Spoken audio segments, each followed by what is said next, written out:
अस्सलाम वालेकुम रहमतुल्लाहि वबरकातुहू। तो आफ्टर इंट्रोडक्शन अब स्टार्ट करते हैं चैप्टर 1, द लिविंग वर्ल्ड। तो लिविंग वर्ल्ड में देखिए, पहले जो है दो सब पार्ट्स हैं, diversity in the living world and taxonomic categories.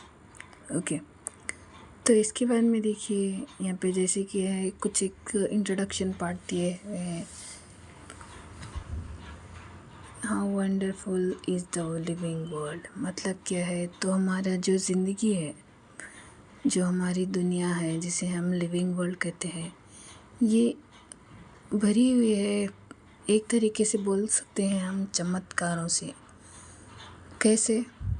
तो जैसे कि यहाँ पे एक्स्ट्राऑर्डिनरी हैबिटेट्स होते हैं, जंगल के अंदर हो सकता है, या फिर हो सकता है आइस के अंदर हो सकता है, माउंटेन्स के अंदर हो सकता है, समंदर के अंदर, चाहे वो फ्रेश वाटर हो और मराइन हो, डेज़र्ट के अंदर हो सकता है, हॉट स्प्रिंग में हो सकता है। तो ये सारे जो हैं एक्स्ट्रा ऑर्डिनरी हैबिटेट्स हैं। तो ये सब जब हम देखते हैं तो हम लोगों की ज़ुबान बंद हो जाती है, वी आर कम्प्लीटली स्पीचलेस। क्यों? किस लिए? क्योंकि इसमें अल्लाह की कुदरत दिखती है। जैसे कि शार्क्स अट्रैक्ट होती हैं अपने अपने प्रे से। माइग्रेटिंग बर्ड्स, जो बर्ड्स एक जगह से दूसरी जगह मूवमेंट कर रही हैं वो वाले, जो घोड़ा घास चल रहा है वो वाला, ये सारी चीज़ें जो हैं हमें अम्यूज़ करने के लिए काफ़ी है। तो यहाँ पे देखिए थोड़े बहुत आगे एग्जाम्पल है, उसके बाद में जो हम स्टार्ट करते हैं diversity in the living world. तो जब कभी भी हम अपने अतराफ देखते हैं, आसपास देखते हैं, तो हमें महसूस होता है कि जैसे कि चलो कोई हम लोगों ने जो गमलों में पॉट्स में प्लांट्स लगाया हुआ है, या फिर जो इंसेक्ट्स है, बर्ड्स हैं, हो सकता है हमारे पेट्स होंगे, तो इसमें हमें बहुत सारी डाइवर्सिटी थी, यानी कि वैरायटी देखने को मिलती है।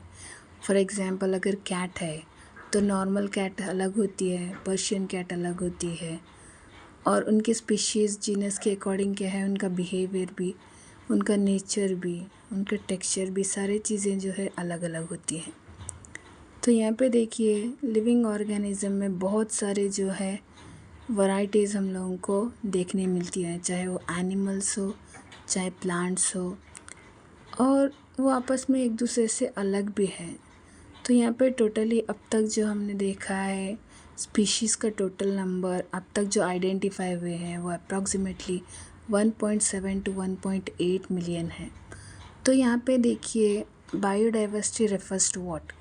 बायोडाइवर्सिटी हम लोग ऐसे, bio in the sense life, diversity का मतलब है वैरायटी। तो यहाँ पे हम बोल सकते हैं डाइवर्सिटी का मतलब है वैरायटी इन लिविंग बींग्स, चाहे वो एनिमल्स हो, प्लांट्स हो, वगैरह कोई भी हो। ओके, तो यहाँ पे देखिए जब भी हम इसको देखते हैं, अगर हम लोग मैंगो की ट्री को देख रहे हैं तो वो मैंगो ही कहेंगे। ओके, तो ये वाला क्या है, आइडेंटिफिकेशन है, बोल सकते हैं हम लोगों के माइंड में एक स्कीमा फिक्स है जो हम देख के क्या है बता रहे हैं।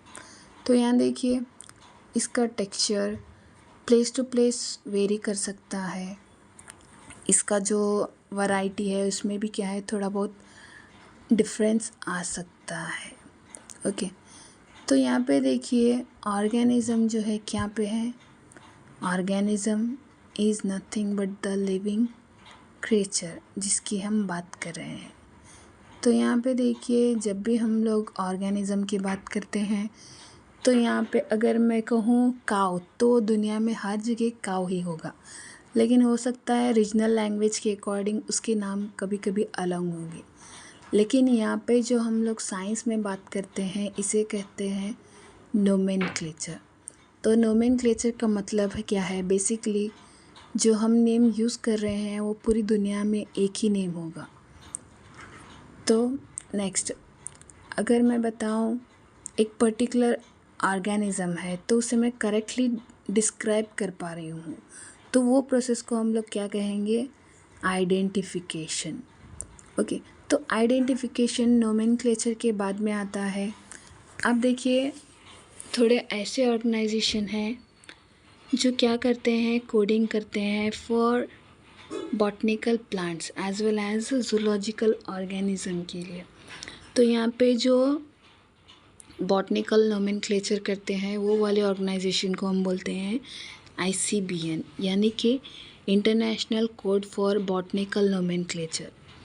और एक है ICZN। तो यहाँ पे क्या है, जो भी जूलॉजिकल नोमेनक्लेचर है वो वाला करता है international code for zoological nomenclature. तो यहाँ पे देखिए थोड़े बहुत रूल्स हैं, रेगुलेशन है, जिसके बेसिस पे ये वाला क्या है, ऑर्गेनाइजेशन जो है अपने नोमेनक्लेचर को अंजाम देते हैं। तो यहाँ पे देखिए ICBN हो गया, ICZN हो गया। तो ये वाला बेसिकली वर्क करता है generic name and specific epithet के बेसिस पे। तो यहाँ पे जेनरिक नेम का मतलब है जीनस एंड स्पेसिफिक एपिथेट का मतलब है स्पीशीज़। तो बेसिकली ये वाले जो वर्ड्स प्रेजेंट हैं नोमेनक्लेचर में उसे हम कहते हैं बाइनॉमियल नोमेनक्लेचर। ओके, तो ये वाला फर्स्ट कॉइन किया था और इंट्रोड्यूस किया था किसने, कार्लस लिनेयस। इसने जो है ये नेमिंग सिस्टम क्या किया था, इंट्रोड्यूस किया था इन द नोमेनक्लेचर। ओके, तो यहाँ पे देखिए, जैसा कि अब मैंने बताया था कि यहाँ पे थोड़े रूल्स फॉलो होते हैं फॉर बायोलॉजिकल नोमेनक्लेचर। तो यहाँ पे देखिए फर्स्ट जो रूल है वो बताता है कि बायोलॉजिकल नेम जो है एक्सट्रैक्ट किया होता है फ्रॉम द लैटिन लैंग्वेज, यानी कि लातिन ज़ुबान से क्या है, बायोलॉजिकल नोमेनक्लेचर और बाइनोमियल नोमेनक्लेचर को क्या है, एक्सट्रैक्ट किया हुआ है। For example Mangifera indica. तो यहाँ पे क्या है, ये वाला एग्ज़ाम्पल है फॉर मैंगो। ओके, तो ये वाला जो वर्ड है बेसिकली ये एक्सट्रैक्ट किया हुआ है फ्रॉम लैटिन लैंग्वेज।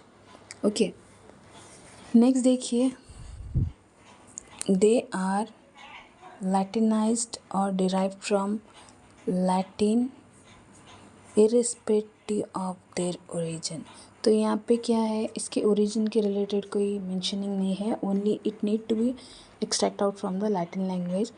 और क्या है, जो फर्स्ट वर्ड है बायोलॉजिकल नेम में वो वाला रिप्रेजेंट करता है जीनस को, जो स्टार्ट होता है विथ द कैपिटल लेटर, और सेकेंड लेटर जो है रिप्रेजेंट करता है स्पीशीज़ को, और ये स्टार्ट होता है विथ द स्मॉल लेटर। उसके बाद में जो है, जब कभी हम इसे लिख रहे होते हैं स्पीशीज़ एंड जीनस को, हम लोग क्या करते हैं, सेपरेटली अंडरलाइन करते हैं।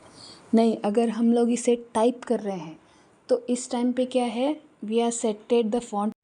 जैसा कि मैंने बताया, जो फर्स्ट वर्ड होता है जीनस का वो हमेशा कैपिटल लेटर, और जो स्पीशीज़ नेम होता है वो हमेशा स्मॉल लेटर से स्टार्ट होता है। तो students, I hope you are enjoying my explanation, so keep like, share and subscribe to my YouTube channel. Thank you. Allah Hafiz.